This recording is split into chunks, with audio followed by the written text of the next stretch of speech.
ನನಗೆ ಅರ್ಥ ಆಗದೆ ಇರೋದು ಏನಿದೆ ಶಿವಪ್ರಸಾದ್?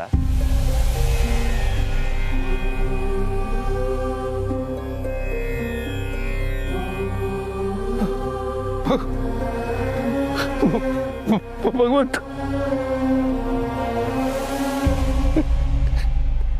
ಅನ್ನದ ಮಹತ್ವ ಏನು ಅಂತ ತಿಳಿಸೋದಕ್ಕೆ ನೀನು ರೈತನಾಗಿ ಭೂಮಿಗೆ ಬಂದ್ಯಾ? ಶಿವಪ್ರಸಾದ್, ರೈತ ಭಗವಂತನಾಗಿ ಭೂಮಿಗೆ ಬಂದು ಅದೆಷ್ಟೋ ವರ್ಷಗಳಾಗಿವೆ. ಆದರೆ ನಿಮ್ಯಾರ ಕಣ್ಣಿಗೂ ಕಂಡಿಲ್ಲ ಅಷ್ಟೇ.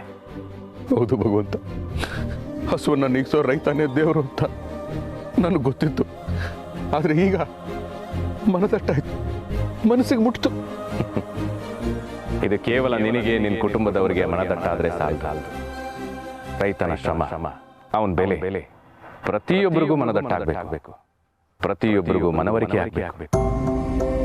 ಅವನು ಹಸಿರ ಜೊತೆಗೆ ಉಸಿರು ಬೆಸೆದುಕೊಂಡ, ಹಸಿರ ಉಳಿಸಿ ಹಸಿವ ತಣಿಸಿ ಹೆಸರೇ ಕೇಳದೆ ಕೆಸರಿನೊಂದಿಗೆ ಬದುಕು ಕಟ್ಟಿಕೊಂಡಿರುವ ಕೆಂದಾವರಿಯೇ ನಮ್ಮ ರೈತ. ನೀವೆಲ್ಲ ಕೆಲಸ ಮಾಡುವ ಜಾಗಕ್ಕೆ ಪಾದರಕ್ಷೆಯನ್ನು ಧರಿಸಿಯೇ ಹೋಗಬೇಕು. ಆದರೆ ಕೆಲಸ ಮಾಡುವ ಜಾಗಕ್ಕೆ ಪಾದರಕ್ಷೆಯನ್ನೇ ಸೋಕಿಸದೆ ಕಾರ್ಯನಿರ್ವಹಿಸುವ ಏಕೈಕ ಕೆಲಸಗಾರ ರೈತ.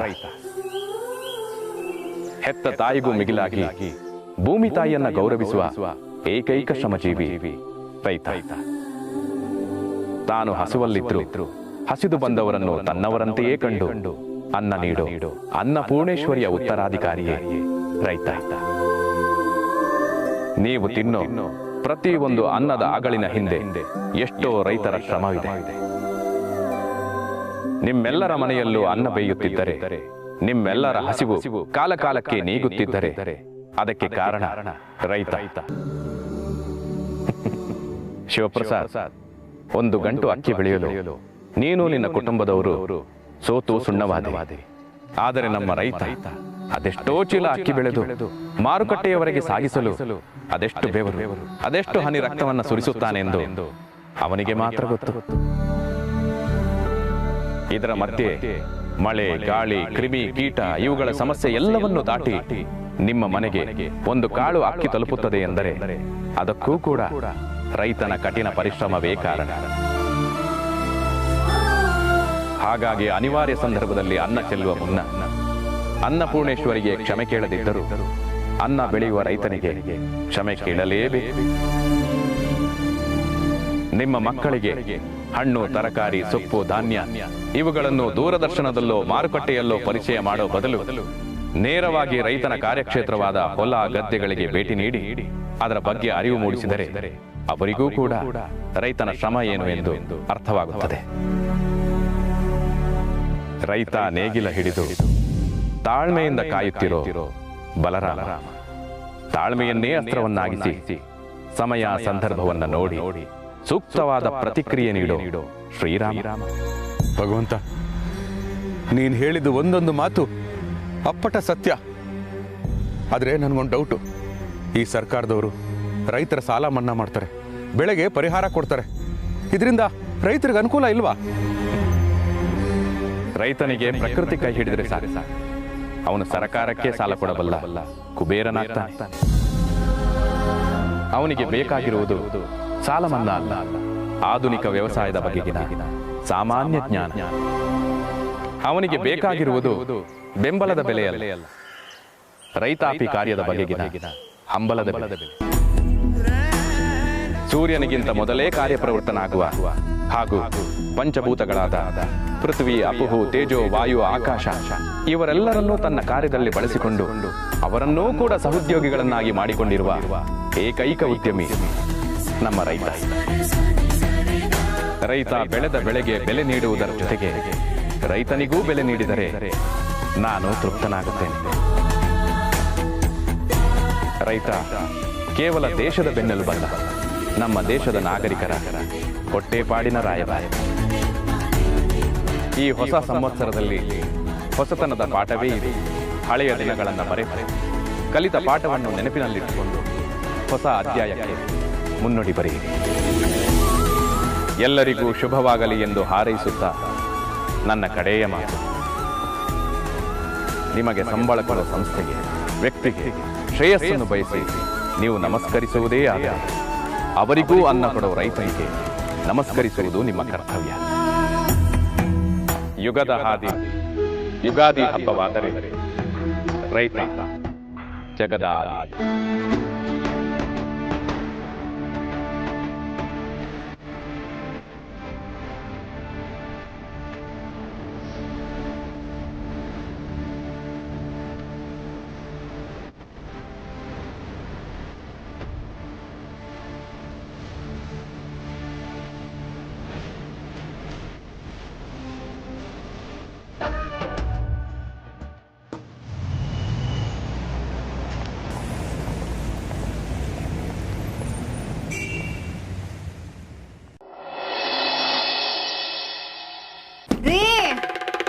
ಅಯ್ಯೋ ರೀ, ಬಾಗ್ಲು ತೆಗಿರಿ. ಅಯ್ಯೋ, ಇಷ್ಟಕ್ಕೆಲ್ಲ ಬೇಜಾರು ಮಾಡ್ಕೋತಾರ? ಸಂಸಾರ ಅಂದ್ಮೇಲೆ ಒಂದ್ ಮಾತ್ ಬರುತ್ತೆ, ಒಂದ್ ಮಾತ್ ಹೋಗುತ್ತಪ್ಪ. ಪ್ಲೀಸ್ ರೀ, ಬಾಗ್ಲು ತೆಗಿರಿ ರೀ. ಮಾವ, ಬೇಗ ಬನ್ನಿ ಮಾವ ರೀ. ಅಯ್ಯೋ ಮಾವ, ಇವ್ರು ಆಗ್ಲಿದ್ದ ಬಾಗ್ಲು ತಟ್ಟಿದ್ರು, ಬಾಗ್ಲು ತೆಗಿತಾ ಇಲ್ಲ ನೋಡಿ. ಹೌದು, ಬಾಗಿಲು ಹಾಕೊಂಡ್ಬಿಟ್ಟಿದ್ದಾನ. ಲೋ ಶಿವು, ಲೋ ಶಿವ, ಲೇ ಬಾಗಿಲು ತೆಗಿಯೋ. ಲೇ ತುಂಬಾ ಭಯ ಆಗತ್ತೆ, ಬಾಗಿಲು ತೆಗಿಯೋ ಶಿವು. ರೀ, ಬಾಗ್ಲು ತೆಗಿರಿ. ಅಯ್ಯೋ, ಯಾರಾದ್ರೂ ಗಂಡಸರಿದ್ರೆ ಬನ್ರಪ್ಪ. ಬನ್ರಪ್ಪ. ಹಾಗನ್ಬೇಡಮ್ಮ, ಜನ ನನ್ನ ಬಗ್ಗೆ ಅಪಾರ್ಥ ಮಾಡ್ಕೊಂಡ್ಬಿಡ್ತಾರೆ. ಸಾರಿ ಮಾವ. ಅಯ್ಯೋ, ಅಕ್ಕಪಕ್ಕದವ್ರು ಯಾರಾದ್ರೂ ಇದ್ರೆ ಬನ್ರಪ್ಪ. ನಮ್ಮ ಯಜಮಾನ್ರು ಬಾಗ್ಲ ಹಾಕೊಂಡ್ಬಿಟ್ಟಿದ್ದಾರೆ, ಬಾಗ್ಲ ತೆಗಿತಾ ಇಲ್ಲ ರೀ. ಬಾಗ್ಲು ತೆಗಿರಿ. ಶಿವ, ಅಯ್ಯೋ ರೀ. ಶಿವ, ಅಮ್ಮ ಬರ್ಲಿಲ್ವಲ್ಲಮ್ಮ. ರೀ, ಏನಾಯ್ತು? ನಮ್ಮ ಯಜಮಾನ್ರು ಆಗ್ಲೇ ಸ್ನಾನಕ್ಕೆ ಹೋಗ್ತೀನಿ ಅಂತ ಬಾಗ್ಲ ಹಾಕೊಂಡವ್ರು, ಇನ್ನೂ ಬಾಗ್ಲು ತೆಗಿತಾ ಇಲ್ವೇ? ಅಯ್ಯೋ ದೇವ್ರೇ. ಅದಕ್ಕೆ ಯಾಕೆ ಇಷ್ಟು ಟೆನ್ಷನ್ ಮಾಡ್ಕೋತೀರಿ? ನಮ್ಮ ಬಸಣ್ಣನು ಕೂಡ ಅವ್ನ ಹೆಂಡತಿಗೆ ಹೆದರ್ಸಾಕ ಅವಾಗ ಹಿಂಗ್ ಮಾಡ್ತಿರ್ತಾನ. ಶಿವಪ್ಪಣ್ಣರು ಹಂಗ ಮಾಡಕತ್ತಾರ ಅಂತ ಕಾಣಿಸ್ತೈತಿ. ಇಲ್ಲ ಪವ್ಯ, ಇವ್ರು ಯಾವತ್ತೂ ಹೀಗ್ ಮಾಡ್ದವ್ರಲ್ಲ. ನಂಗೆ ಅದಕ್ಕೆ ಇಷ್ಟು ಗಾಬರಿ ಆಗ್ತಿರೋದು. ಅಮ್ಮ, ಕಾಶಿಗಾದ್ರೂ ಫೋನ್ ಮಾಡಮ್ಮ. ಆಗ್ಲೇ ಮಾಡಿದ್ದೀನಿ, ಇನ್ನೇನ್ ಬಂದ್ಬಿಡ್ತಾರೆ ಅನ್ಸುತ್ತೆ. ರೇ ರೇ, ಬಾಗ್ಲು ತೆಗಿರಿ, ಭಯ ಆಗ್ತಿದೆ, ಬಾಗ್ಲು ತೆಗಿರಿ. ಶಿವಪ್ಪಣ್ಣರ ರೇ, ಎಂತ ಶಿವರು ಇನ್ನು ಬಾಗಿಲು ತೆಗಿಲಿಲ್ಲ? ಇಲ್ಲ ಕಾಶ್ಯವ್ರ, ಅರ್ಧ ಮುಕ್ಕಾಲ್ ಗಂಟೆ ಆಯ್ತು, ಎಲ್ರು ಕೂಗ್ತಿದೀವಿ, ಆದ್ರೂ ಆ ಕಡೆಯಿಂದ ಏನು ಮಾತಾಡ್ತಾ ಇಲ್ಲ. ರೇ ಅಕ್ಕ, ಅಂತದ್ ಏನೇ ಹೇಳ್ದೆ ನೀನು ಬಾವಂಗೆ? ಅಯ್ಯೋ, ಆ ವಿಠಲ್ ಅವ್ರನ್ನ ನೋಡ್ರಿ, ಅವ್ರ ಸ್ನಾನಕ್ಕೆ ತುಂಬಾ ನೀರೇ ಬಳಸಲ್ಲ, ನೀವು ಇದೀರಾ ಅನ್ನಪ್ಪ ಅಷ್ಟೇ. ಅದಕ್ಕೆ ತುಂಬಾ ಬೇಜಾರ್ ಮಾಡ್ಕೊಂಡು ಆಗ್ಲೇ ಸ್ನಾನಕ್ಕೆ ಹೋದ್ರು. ಅರ್ಧ ಮುಕ್ಕಾಲ್ ಗಂಟೆ ಆಯ್ತು, ಏನ್ ಕೇಳಿದ್ರು ಬಾಗ್ಲೇ ತೆಗೀತಿಲ್ಲ. ಅಯ್ಯೋ ಗಿರ್ಜಮ್ಮ, ಹಂಗಲ್ಲ, ಗಂಡನ ಎದುರಿಗೆ ಬೇರೆ ಗಂಡಸರನ್ನ ಹೊಗಳಕ್ ಆಗ ಮಾರ್ರೆ. ಪಾಪ, ಆ ಗಂಡ ಜೀವ ಎಷ್ಟು ಬೇಜಾರು ಮಾಡ್ಕೊಂಡಿತ್ತೋ ಏನೋ. ಈಗ ಬೇರೆ ದಾರಿ ಇಲ್ಲ, ಬಾಗಿಲು ಒಡಿಕೆ. ಇಲ್ಲ ಅಂದ್ರೆ ಟೊಮೆಟೊ ಹೊಡಿಬೇಕಾಗ್ತದೆ ಮಾರ್ರೆ. ಕಾಶಿ ಸಾಹೇಬ್ರ, ನಗುನ ಬಾಗ್ಲ ಹೊಡಿರಿ. ನೋಡಿ, 1 2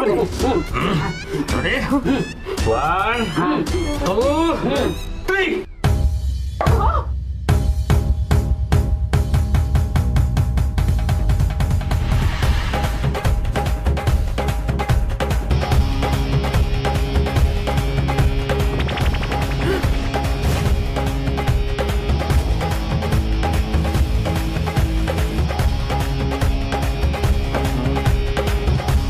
ಬಾಗಿಲು ಉಳಿಸ್ಕೋಬೇಕು ಅಂತ ಬೇರೆ ಬಾಡಿ ಆದ್ರೂ ಪರವಾಗಿಲ್ಲ ಅಂತ ಬಾಗಿಲು ತೆಗೆದೆ. Just miss. ಮುಚ್ಚು ಬಾಯ್. ಸ್ನಾನ ಮಾಡ್ತಾ ಇದ್ದೆ, ನೀರ್ ನಿಂತೋಯ್ತು. ಏನಪ್ಪಾ ಮಾಡೋದು ಅಂತ ಯೋಚನೆ ಮಾಡ್ಕೊಂಡು ನಿಂತಿದ್ರೆ ಊರ್ ಜನನೆಲ್ಲ ಸೇರಿಸಿದ್ಯಾ? ಆಹಾ, ನಮ್ಮ ಏರಿಯಾ ಜನಕ್ಕೆ ಟೈಮ್ ಇಲ್ಲ ಅಂದ್ರು ಬೇರೆಯವ್ರ ವಿಷಯಕ್ಕೆ ಮೂಗ್ ತೋರ್ಸಕ್ಕೆ ಟೈಮ್ ಮಾಡ್ಕೊಂಡ್ ಬಂದ್ಬಿಡ್ತಾರೆ. ನಾನು ಶಾಲಲ್ಲಿ ಅರ್ಥ ಆಗ್ಲಿಲ್ಲ, ಈಗ ಅರ್ಥ ಆತ್ರಿ. ನೋಡ್ರಪ್ಪ, ರೀ, ಏನ್ರಿ ಇದು ಅವಸ್ಥೆ? ನೀರಿಲ್ದಿರೋ ವ್ಯವಸ್ಥೆ. ಒರ್ಸ್ಕೊಂಡೆ ಹೋಗ್ತೀನಿ ಆಫೀಸ್ಗೆ.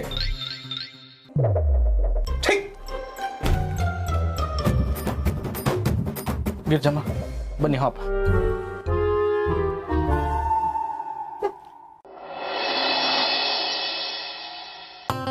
ಒಂದು ಇಂಪಾರ್ಟೆಂಟ್ ವಿಷಯ ಹೇಳಬೇಕು. ನಾವಿರೋದು ಯಾವ ಸಿಟಿನಲ್ಲಿ? Sir, Bengaluru city sir. ಆದ್ರೆ ನಾನಿರೋದು ಎಲೆಕ್ಟ್ರಾನಿಕ್ ಸಿಟಿ ಸರ್. ರಾಂಗ್. ಇನ್ನೊಂದು ಚಾನ್ಸ್ ಕೊಡ್ತೀನಿ. ನಾವೆಲ್ಲರೂ ಇರೋದು ಯಾವ ಸಿಟಿನಲ್ಲಿ? I think garden city sir. No, you are wrong. ನಾವೆಲ್ಲ ಇರೋದು ವಾಟರ್ ಸ್ಕೇರ್ ಸಿಟಿನಲ್ಲಿ. ಬೆಂಗಳೂರಲ್ಲಿ ನೀರಿಲ್ಲ. ಸರ್, ರಾಜಕಾಲುವೆಗಳಲ್ಲಿ ನೀರುಗಳು ಜುಳು ಅಂತ ಹೋಯ್ತಾವೆ. ನೀವು ನೋಡ್ರೆ ನೀರುಗಳಿಲ್ಲ ಅಂತಿರಲ್ಲ ಸರ್. ಬಾಬು, ರಾಜ ಕೊಟ್ಟು ನೀರು ಕುಡಿಬೋದು, ಕಾಲುವೆ ನೀರು ಕುಡಿಬೋದು, ಕಾಲುವೆ ನೀರು ಕುಡಿಯೋಕ್ಕಾಗತ್ತೇನಯ್ಯ? ಇಲ್ಲ. ಅದನ್ನೇ ಸಾರ್ ಹೇಳ್ತಾ ಇರೋದು. ಪರವಾಗಿಲ್ಲ ಕಣ್ರಿ, ನಿಮ್ಗೂ ಸ್ವಲ್ಪ ಬುದ್ಧಿ ಇದೆ. ಆದ್ರೆ ವಿಷಯ ಅದಲ್ಲ. ಬಾಸು ಆರ್ಡರ್ ಮಾಡಿದ್ದಾರೆ, ಜೊತೆಗೆ ಗೌರ್ಮೆಂಟ್ ರೂಲ್ ಮಾಡಿದ್ದಾರೆ ನೀರನ್ನ ಕಡಿಮೆ ಬಳಸಬೇಕು ಅಂತ. ಕುಡಿಯಕ್ಕಾಗ್ಲಿ ತೊಳೆಯಕ್ಕಾಗ್ಲಿ 10 ಲೀಟರ್ ಪರ್ ಪರ್ಸನ್ ಅಂತ ಆರ್ಡರ್ ಮಾಡಿದ್ದಾರೆ. ಹುಡುಗಿರು ರೆಸ್ಟ್ ರೂಮ್ಗೆ ಅಂತ ಹೋಗ್ತಾರೆ, ಕರಡಿ ಮುಂದೆ ನಿಂತ್ಕೊಂಡು ಟ್ಯಾಪ್ ಆನ್ ಮಾಡ್ಕೊಂಡು ಲಿಪ್ಟಿಕ್ ಹಚ್ಕಂತ ನಿಂತಿರ್ತಾರೆ. 20 ರಿಂದ 22 ಲೀಟರ್ ನೀರು ಹೋಗ್ತಾ ಇರುತ್ತೆ. ಇದನ್ನ ಯಾರಿಗೆ ಹೇಳೋದು? ಆಫೀಸಲ್ಲಿ ಇನ್ನೂ ಕೆಲವರು ಮೈಗಳಿರ್ತಾರೆ, ರೆಸ್ಟ್ ರೂಮ್ಗೆ ಅಂತ ಹೋಗೋದು ನಿದ್ದೆ ಮಾಡ್ಕೊಂಡು ಕೂತ್ಕೊಳ್ಳೋದು. ಯಾರಾದ್ರೂ ಬರ್ತಿದ್ದಾರೆ ಅಂತ ಗೊತ್ತಾದ್ರೆ ಸಾಕು, ಟ್ಯಾಪ್ ಆನ್ ಮಾಡ್ಕೊಂಡು ಒಳಗಿದೀವಿ ಅಂತ ತೋರಿಸ್ಕೊಳ್ಳೋದು. ಬರೀ ಇಷ್ಟಕ್ಕೆ ಇಡೀ ಬೆಂಗಳೂರಿನಲ್ಲಿ ಒಂದು ದಿನಕ್ಕೆ 3.5 ಲಕ್ಷ ಲೀಟರ್ ನೀರು ವೇಸ್ಟ್ ಆಗ್ತಾ ಇದೆ. ಅದಕ್ಕೆ ಇವತ್ತಿಂದ ನೋ ಆಫೀಸ್.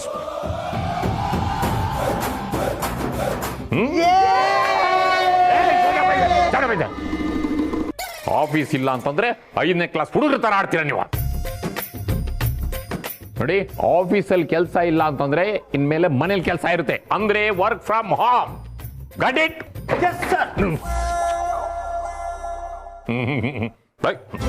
ಶಿವಪ್ರಸಾದ್ ಇಲ್ಲಿ ಆನ್ ದ ವೇ ಇದ್ದಾರೆ ಸರ್. ಅವ್ರ ಮನೇಲೇನೋ ನೀರಿನ ಸಮಸ್ಯೆ ಇತ್ತಂತೆ, ಅದಕ್ಕೆ ಬರೋದು ಲೇಟ್ ಆಗತ್ತೆ ಅಂತ ಮೆಸೇಜ್ ಮಾಡಿದ್ರು. ಓ ಹೌದಾ? ಅವನಿಗೆ ಹಾಗೆ ಆಫ್ ದಿ ವೇ ಮನೆಗೆ ಹೋಗಕ್ಕೆ ಹೇಳ್ಬಿಡು, ಮನೇಲಿ ಕೂತ್ಕೊಂಡೆ ಕೆಲಸ ಮಾಡ್ಲಿ. ನಾನು ಆಗಾಗ ಚೆಕ್ ಮಾಡ್ತಾ ಇರ್ತೀನಿ. ಮಕ್ಳ ಕೈಲಿ ಮೌಸ್ ಕೊಟ್ಟು ಆಟ ಆಡ್ಸೋದು, ನೆಟ್ವರ್ಕ್ ಇಶ್ಯೂ ಅಂತ ಡೌನ್ ಮಾಡ್ಕೊಂಡು ಊರೆಲ್ಲ ಸುತ್ತಾಡೋದು, ಇವೆಲ್ಲ ನನಗೆ ಗೊತ್ತಾಗುತ್ತೆ. ಗೊತ್ತಾಯ್ತಾ? All of you go home. ಅಯ್ಯೋ, ನಮ್ಮನೆ ಹಿಂಗೆ ರುಕ್ತಾವನೆ. ಇನ್ನು ಶಿವಪ್ಪನ ಕತೆ ಏನೋ. ಅಲ್ಲ, ಶಿವಪ್ಪನ ಸೇಲ್ಸ್ಗಳನ್ನ ವರ್ಕ್ ಫ್ರಮ್ ಹೋಮ್ ಹೆಂಗೆ ಮಾಡ್ತಾನೆ ಏನೋ, ಆ ದೇವರೇ ಬಲ್ಲ. ಬಾಬು, ಕಂಡೋರ್ ಮನೆ ವಿಚಾರ ಮಾತಾಡೋದು ಮಹಾಪಾಪ. ನೋಡಿ, ನಮ್ಮ ಮನೆಗೆ ಹೋಗೋಣ.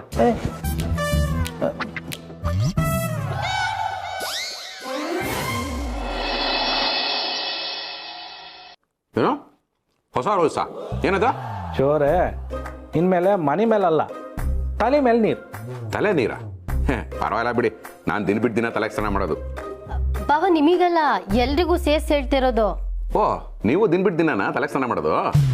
ಲೇ ಅಯೋಗ್ಯ, ಎಸ್. ಮೊದಲು ಮನೆಗೂ ಪೈಪಲ್ಲಿ ನೀರು ಕೊಡ್ತಿದ್ರಲ್ಲ, ಈಗ ಅದೆಲ್ಲ ಬಂದು ಬಕೆಟ್ ಲೆಕ್ಕದಲ್ಲಿ ಕೊಡ್ತಾರೆ.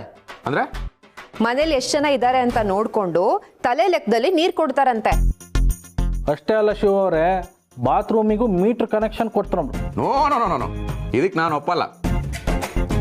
ನಾವು ನೀರನ್ನ ಗಂಗೆ ಕಾವೇರಿ ಅಂತ ಪೂಜೆ ಮಾಡ್ತೀವಿ, ಅಂತ ಪವಿತ್ರವಾದ ನೀರನ್ನ ಟಾಯ್ಲೆಟ್ ಕನೆಕ್ಟ್ ಮಾಡ್ತಾರ. ನಾನು ಒಪ್ಪೋದೇ ಇಲ್ಲ. ಬಾವಾ, ಅದ್ ಹಾಗಲ್ಲ. ಬಾತ್ರೂಮ್ ಪೈಪ್ಗೆ ಮೀಟರ್ ಕನೆಕ್ಟ್ ಮಾಡ್ತಾರಂತೆ. ನಾವು ಬಾತ್ರೂಮ್ ಅಲ್ಲಿ ಎಷ್ಟು ನೀರ್ನ ಸ್ನಾನಕ್ಕೆ ಬಳಸ್ತೀವಿ, ಕೈಕಲ್ ಮುಖ ತೊಳೆಯೋದಕ್ಕೆ ಬಳಸ್ತೀವಿ, ಟಾಯ್ಲೆಟಿಗೆ ಬಳಸ್ತೀವಿ ಅನ್ನೋದನ್ನ ಲೆಕ್ಕ ಹಿಡಿತಾರಂತೆ. ಓಹೋ, ಬಾತ್ರೂಮ್ ವರ್ಗೂ ಬೆಳೆದ್ ಬಿಡಿದಾರ ಇವರು. ಏನ್ ನಮ್ಗೇನ್ ಪ್ರೈವಸಿನೇ ಬೇಡವಾ? ಇದನ್ನ ನಾವು ಕೂಗಿ ಕೇಳ್ಬೇಕು. ಏಯ್ ದಡ್ಡ, ಹಾಗೆ ಕೂಗಿ ಕೇಳಕ್ ಹೋದ್ರೆ ಗಂಟ್ಲೊಳಗೆ ಪುನಃ ನೀರು ಕುಡಿಬೇಕು ಅನ್ಸತ್ತೆ. ಈಗ ಕುಡಿಯೋ ನೀರಿಗೂ ಕಂಟ್ರೋಲ್ ಮಾಡಿದ್ದಾರೆ. BPL ಕಾರ್ಡ್ ಇದ್ದವರೇ ಪುಣ್ಯವಂತರು, ಅವ್ರಿಗೆ 1 ಲೀಟ್ರು ಎಕ್ಸ್ಟ್ರಾ ನೀರು ಕೊಡ್ತಾರಂತೆ. ಅವ್ರಿಗೆ ಮಾತ್ರ ಯಾಕೆ ಎಕ್ಸ್ಟ್ರಾ? ಬಡವರಿಗೆ ಕೆಲವೊಂದು ಹೊತ್ತು ಊಟ ಸಿಗದೆ ಇದ್ದಾಗ ಹೊಟ್ಟೆಗೆ ತಣ್ಣೀರ್ ಬಟ್ಟೆ ಕಟ್ಕೊಳಕ್ಕಾದ್ರೂ ನೀರ್ ಬೇಕಲ್ವಾ, ಅದಕ್ಕೆ. ಅವ್ರಿವ್ರು ಬಂದ್ ಸೇರ್ಕೊಂಡು ಬೆಂಗಳೂರು ಹಾಳಾಗೋಯ್ತು. ಎಲ್ ನೋಡಿದ್ರು ಬೋರ್ ಡ್ರೈ ಆಗಿದೆಯಂತೆ. ಯಾಕಾದ್ರೂ ಈ ಜನ ಬೆಂಗಳೂರಿಗೆ ಬಂದ್ ಸೇರ್ಕೋತಾರೋ? ಛೆ, ತಪ್ಪು ಗೋರಿ, ತಪ್ಪು.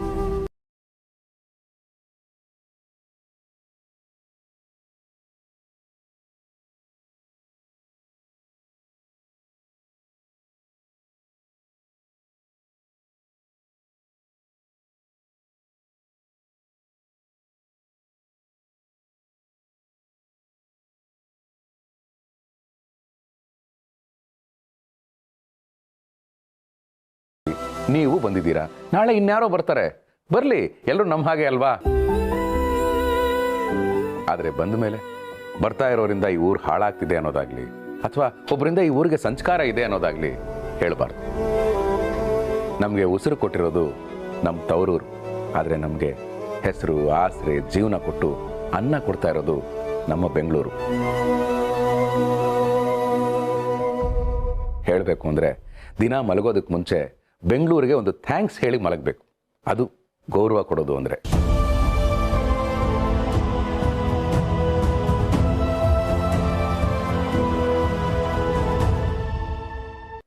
ಸಾರಿ ಬಾವ, ಫ್ರಸ್ಟ್ರೇಷನಲ್ಲಿ ಏನೇನೋ ಮಾತಾಡ್ಬಿಟ್ಟೆ. ನೀರು ಬಂದಿದ್ರೆ ಇದೆಲ್ಲ ಪ್ರಾಬ್ಲಮ್ ಇರ್ತಿರ್ಲಿಲ್ಲ. ಅವ್ರಿ ಟ್ಯಾಂಕರಿಗೆ ಬುಕ್ ಮಾಡಿದೆ, ಒಂದಲ್ಲ ಒಂದಿನ ಬದತ್. ಏಯ್ ನೀನೇನು ಒಂದಲ್ಲ ಒಂದು ದಿನ ಒಳ್ಳೆ ದಿನ ಬರುತ್ತೆ ಅಂತ ಹೇಳ್ತಾರಲ್ಲ, ಹಾಗೆ ಒಂದಲ್ಲ ಒಂದು ದಿನ ಟ್ಯಾಂಕರ್ ಬರುತ್ತೆ ಅಂತ ಹೇಳ್ತೀಯಲ್ಲೋ, ಗೊತ್ತುಬಿಡ್ತೀನಿ ನೋಡು. ಮತ್ತಿನ್ನೆಂತ ಯಜಮಾನ್ರೆ, ಇವತ್ತು ಹೋಗಿ ಟ್ಯಾಂಕರ್ ಬುಕ್ ಮಾಡಿದೆ, ಟೋಕನ್ ನಂಬರ್ ಕೊಟ್ಟ. ಈಗ 60ನೇ ನಂಬರ್ ನಡೀತಿತ್ತಂಬ್ರಿ, ನಮ್ದು 418. ನಮಗೆ ನೀರು ಬಪ್ಪಕ್ಕೆ ಕಡಿಮೆ ಅಂದ್ರೂ 1 ವಾರ ಬೇಕು. ನಿಮಗೆ ಬಂತು ಕಾಣಿ ಮೆಸೇಜ್.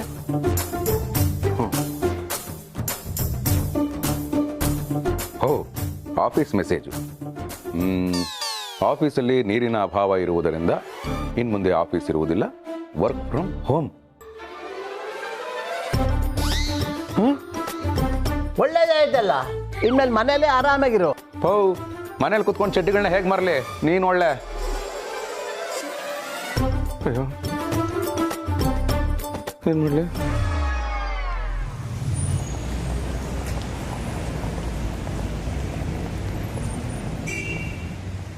ಎಲ್ಲರೂ ವರ್ಕ್ ಫ್ರಮ್ ಹೋಮ್ ಅಂತ ಆರಾಮಾಗಿರ್ತಾರೆ. ಅವ್ರಿಗೆಲ್ಲ ವಿಡಿಯೋ ಕಾಲ್ ಮಾಡಿ ಯಾರ್ಯಾರು ಎಷ್ಟರ ಮಟ್ಟಿಗೆ ಕೆಲಸ ಮಾಡ್ತಾ ಇದ್ದಾರೆ ಅಂತ ಚೆಕ್ ಮಾಡ್ತೀನಿ.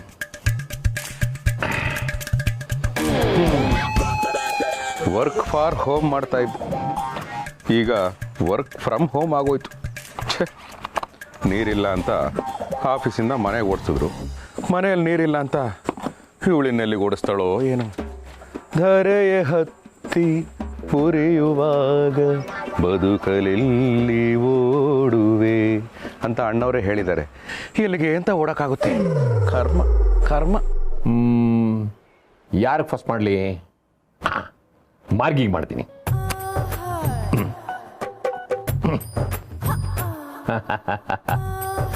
ಹಾಯ್ ಮಾರ್ಗಿ, ನಾನು ವಿಡಿಯೋ ಕಾಲ್ ಮಾಡಿದ್ದೀನಿ, ನೀನು ವಿಡಿಯೋ ಆನ್ ಮಾಡು. ಯಾಕೆಂದ್ರೆ ವಿಡಿಯೋ ಕಾಲ್ ಮಾಡಿ ಯಾರ್ಯಾರು ಹೇಗೆ ಕೆಲಸ ಮಾಡ್ತಿದ್ದೀರ ಚೆಕ್ ಮಾಡೋದಕ್ಕೆ. ಚೆಕ್ಕಿಂಗ್ ಕಾಲ್. ಬಂದ್ಯಾ? ಮನೇಲಿದ್ರು ಎಷ್ಟು ಮುದ್ದಾಗಿ ಕಾಣಿಸ್ತೀಯ ನೀನು. ನೀರು ಬೇಕಾದ್ರೆ ಹೇಳೋ, ಆನ್ಲೈನಲ್ಲಿ ಬುಕ್ ಮಾಡಿ ಕಳಿಸ್ಬಿಡ್ತೀನಿ. ಕೆಲವರು ವೀಕೆಂಡಲ್ಲಿ ಮಾತ್ರ ಬೀರ್ ಕುಡಿತಾರೆ, ಮುಂದಕ್ಕೆ ವೀಕೆಂಡಲ್ಲಿ ಮಾತ್ರ ನೀರು ಕುಡಿಬೇಕು ಅಂತ ಸರ್ಕಾರದವ್ರು ರೂಲ್ ಮಾಡಿಬಿಟ್ರೆ ಆಶ್ಚರ್ಯ ಏನೂ ಇಲ್ಲ. ನೀನು ಆರಾಮಾಗಿ ಕೆಲಸ ಮಾಡೋ, ನಾನು ಭಾಸ್ಕರ್ಗೆ ಫೋನ್ ಮಾಡಿಬಿಟ್ಟು ಆಮೇಲೆ ನಿನ್ನ ಹತ್ರ ಮಾತಾಡ್ತೀನಿ. ಓಕೆ, ಬಾಯ್. ಈಗ ಭಾಸ್ಕರ್ಗೆ, ಬಾಸ್ಕಿ ಏನಪ್ಪ ಮಾಡ್ತಾ ಇದೆಯಾ? Okay okay okay. ನಾನು ಆಫೀಸಲ್ಲಿ ಕೆಲಸ ಮಾಡ್ತಾ ಇದ್ದೀನಿ, ಮನೇಲಿ ಹೆಂಡತಿ ಕಾಟ ನೋಡು, ಅದಕ್ಕೆ ಆಫೀಸಿಗೆ ಬಂದು ಕೆಲಸ ಮಾಡ್ತಾ ಇದ್ದೀನಿ. ಏನ ಹೊರಗೋಗ್ಬೇಕಾ? ಕೆಲಸ ಪೆಂಡಿಂಗ್ ಬಿದ್ದುಬಿಡ್ತೋ? ಅರ್ಜೆಂಟಾ? ಸರಿ ಸರಿ ಹೋಗ್ಬಿಟ್ಟು ಬಾ, ನಿನ್ನ ಕೆಲಸ ಶಿವ್ಗೆ ಹಾಕ್ಬಿಡ್ತೀನಿ. ಜಾಸ್ತಿ ಆಫ್ಲೈನಲ್ಲಿ ಇರ್ಬೇಡ. ಹ್ಞೂ, ಓಕೆ, ಬಾಯ್. ಇದೇನಪ್ಪ ಹೊಟ್ಟೆಲಿ ಗುಡುಗುಡು ಅಂತಿದ್ದೆ? ಯಾಕೆ ಅವಸರ ಆಗ್ತಾ ಇದೆಯಲ್ಲ? ಟಾಯ್ಲೆಟಲ್ಲಿ ನೀರು ಇದೆಯೋ ಇಲ್ಲಿ ಹೋಗೋತಿಲ್ಲ. ನೀರು ಬೇರೆ ಸ್ಕೇರ್ಸಿಟಿ. ಅಯ್ಯಮ್ಮ, ಅಯ್ಯೋ, ಶಿವಪ್ಪನ ಹೆಂಗ್ರಿ ಚಡ್ಡಿ? ಹಾಕೊಂಡು ನೀವು ಹೇಳಬೇಕು, ಎಲಾಸ್ಟಿಕ್ ಸರಿ ಇದೆಯಾ, ಕಲರ್ ಏನಾದರೂ ಫೇಡ್ ಆಗಿದೆಯಾ, ಅಥವಾ ಏನಾದರೂ ಹೋಲ್ಸ್ ಇದೆಯಾ, ಏನಾದರೂ ಡಿಫೆಕ್ಟ್ ಇದ್ರೆ ಇಲ್ಲಿ ನೋಡಿ ಕಸ್ಟಮರ್ ಕೇರ್ ನಂಬರ್, ನೀವು ಕಾಲ್ ಮಾಡ್ಬೋದು. ಶಿವಪ್ಪನ ನಾ ಕೇಳಿದ್ದು ಚಡ್ಡಿ ರೇಟ್ ರೀ. ಹುಬ್ಬಳ್ಳಿಯಾಗ ನಮ್ ಬೀಗರ್ದು ಲಗ್ನ ಐತ್ರಿ, ಬಂದ ಮಂದಿಗೆಲ್ಲ ಹೈರಿ ಕೊಡಕ ಒಂದ್ 100 ಚಡ್ಡಿ ಬೇಕ್ರಿ. ಸ್ವಲ್ಪ ಕಡಿಮೆ ರೇಟ್ ಮಾಡ್ಕೊಡ್ತೀರಿ? 100 ಚಡ್ಡಿ ಬೇಕಾ? ಹಾಂ ರೀ. ಆಹಾ, ಥ್ಯಾಂಕ್ ಯು ಬಸ್ಯ. ಆದರೆ ನನ್ನ ಹತ್ರ 100 ಚಡ್ಡಿ ಸಿಗಲ್ಲ. ಬೇಕಾದ್ರೆ ನಮ್ಮ ಫ್ಯಾಕ್ಟ್ರಿ ಔಟ್ಲೆಟ್ದು ಅಡ್ರೆಸ್ ಕೊಡ್ತೀನಿ, ಅಲ್ಲಿ ಹೋಗಿ ತಗೋಬೋದು.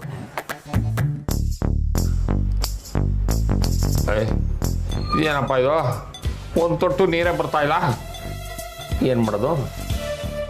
ಹಾಂ, ಆನ್ಲೈನಲ್ಲಿ ನೀರು ಬುಕ್ ಮಾಡ್ತೀನಿ. Hello, online water service sir, urgent ಆಗಿತ್ತು ಅಂತ ಟಾಯ್ಲೆಟಲ್ಲಿ ಕೂತ್ಬಿಟ್ಟಿದ್ದೀನಿ ಸರ್. ನೀರು ಬರ್ತಾ ಇಲ್ಲ. ಅರ್ಜೆಂಟಾಗಿ ಒಂದು 5 ಲೀಟ್ರು ನೀರು ಬೇಕಾಗಿತ್ತು. ಹಾಂ, ಎಕ್ಸ್ಟ್ರಾ ದುಡ್ಡಾದರೂ ಕೊಡ್ತೀನಿ ಸರ್. 15 ನಿಮಿಷ ಆಗುತ್ತಾ? ಆಗಲಿ ಆಗಲಿ ಆಗಲಿ. ಹಾಂ,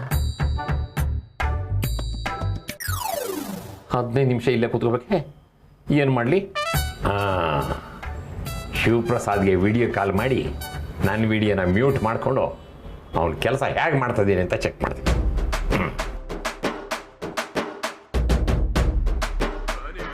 excuse me, call is coming. ಓ, ವಿಡಿಯೋ ಕಾಲು. ಬಾಸ್ ಯಾಕೆ ವಿಡಿಯೋ ಕಾಲ್ ಮಾಡ್ತಾ ಇದ್ದಾರೆ? Hello sir, good morning sir. ಏನಯ್ಯ, ಮನೆಯಿಂದ ಸೇಲ್ಸ್ ಮಾಡ್ತಾ ಇದೆಯಾ ಇಲ್ಲ ವರ್ಕ್ ಫ್ರಮ್ ಹೋಮು? ನಮ್ಮ ಮ್ಯಾನೇಜರ್ಗೆ ಏನೂ ಗೊತ್ತಾಗಿಲ್ಲ ಅಂತ ಮಲ್ಕೊಂಡಿದ್ಯಾ?